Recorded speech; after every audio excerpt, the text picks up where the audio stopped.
Дед и баба, Кондрат крапива. Ехал дедка на кірмаш, з ім на возі баба. Конік з вигляду дарма, цягнуў ён слаба. Меў не болей 2 гадоў, як суседзі кажуць. Баба ж тая 7 пудоў, сама меней важыць. Пад узгорак або ўграць, конь на сілу возьме. Стала баба памагаць, седзячы на возе. Што ж коню 2 гадок, ды яна забілы. Ды нагамі ў перадок пхне, як мае сілы. Кінь, дурная, бо зганю, дзед тут бабе кажа. Ты паможаш так коню, як хваробе кашалю. Ах ты, ёлбень стары, баба дзеда лае.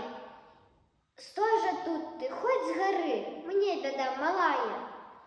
Вот тым гоп яна з калёс села ля дарогі, а коня як чорт панёс.